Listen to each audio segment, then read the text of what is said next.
మీకు అర్థమవుతుందా? అంచేత మేము సోదరులు సత్యానందం గారి దగ్గర ఆయన చనిపోయారు. ఆయన దగ్గర మేము దేవుని యొక్క వాక్యాన్ని నేర్చుకున్నాం. యవన కాలం నుంచి కూడా మాకేం తెలుసారంటే దేవుని సన్నిధిలో దేవుని కొరకు ఏదో ఒకటి చేయాలి, అది మేము నేర్చుకున్నటువంటిది. మీకు అర్థమవుతుందా? దేవుని కొరకు ఏదో ఒకటి చేయాలి. చదువుకున్నా, ఉద్యోగాల్లో ఉన్నా, ఆయా పనుల్లో ఉన్నా, ఎక్కడున్నా సరే ప్రభు కొరకు ఏదో ఒక పని చేయాలి. మేము చిన్న వయసులోనే సండే స్కూల్ టీచర్లుగా పనిచేస్తాం. మీకు అర్థమవుతుందా? ఈ రోజున ఒక 5,000 10,000 మంది ముందు నించొని మేము ప్రసంగాలు చేయగలుగుతున్నామంటే చిన్నప్పుడు మేము సండే స్కూల్లో టీచర్లుగా పనిచేస్తాం. సంఘంలో పరిచర్య చేసేవాళ్ళం. ఏ పరిచర్య చేసేవాళ్ళం తెలుసా అండి? ఏ పరిచర్య చేసేవాళ్ళం తెలుసా? చీపుర్లు పెట్టుకొని చర్చ్ బిల్డింగ్లు తొడవటం, వాల్ పోస్టులు పెట్టుకొని రోడ్లంతా తిరిగి అందిస్తాం, బ్యానర్లు పట్టుకొని స్తంభాలకి కట్టడం. ఎందుకోసం? స్వార్థ కూటాల కోసం.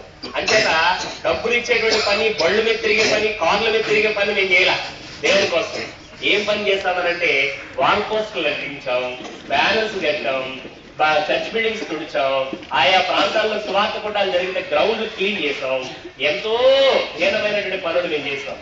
ఈ రోజున అనేక వేల మందికి మమ్మల్ని వాక్యం చెప్పేటట్టుగా దేవుడు వాడుకుంటున్నారంటే కారణం ఏంటో తెలుసా?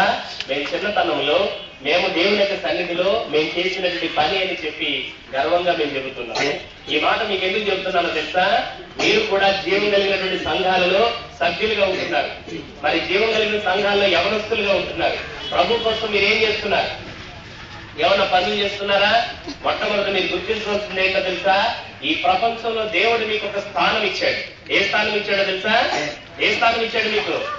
మీరు దేవుని కుమారులు. ఎవరి కుమారులండి? అంతకంటే గొప్ప గుర్తింపు ఏమైనా ఉన్నాయి ప్రపంచంలో? సర్వోన్నతమైనటువంటి దేవునికి మనము కుమారులము అంటే ఎంత ఉన్నతమైన గుర్తింపు ఆలోచించండి. కాబట్టి యవనస్తులుగా పెరుగుతున్నటువంటి మీరందరూ మీ గుర్తింపుని ఎప్పుడూ కాపాడుకోవాలి. అంటే దేవుని కుమారుడుగానే మీ జీవితాన్ని మీరు కొనసాగించాలి.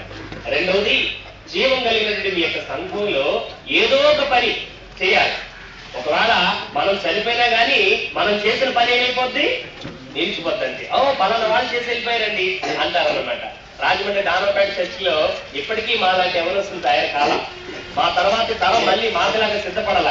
నేను చేసిన పనులు అలా మిగిలిపోయింది. పలానా బ్యాచ్ చేసి వెళ్ళిపోయారు, మళ్ళా అలాంటి బ్యాచ్ రాలా. మీకు అర్థమవుతుందా? మీరు కూడా పనిచేస్తున్న సంఘాలలో మీ సేవకులతో పాటు దేవుని యొక్క పనిలో సహకరించి మీరేం చేయాలంటే మేము లేకపోయినా మా పని మిగిలిపోయింది ప్రభు కొరకు అనేటువంటిది మీరు చూపించాలి. మీరు ఈ రోజు సంఘంలో అలాంటి పని నేర్చుకుంటే మీరు పెళ్లిళ్ళు చేసుకుని ఉద్యోగాల నిమిత్తం ఎక్కడెక్కడికి వెళ్ళిపోయినా అక్కడ ఉన్నటువంటి సంఘాలలో పనిచేస్తారు. దేవునికి మహిమ వస్తుంది. దేవుని కుమారులుగా మీరు బ్రతికేటువంటి అవకాశాలు ఉన్నాయి. కాబట్టి చేస్తారా చేయరా? Very good. ఇక్కడ క్లాస్ కాబట్టి చెప్పడం కాదు, ఎక్కడ చెప్పాలి? మీ జీవితాలలో మీరు చూపించాలి.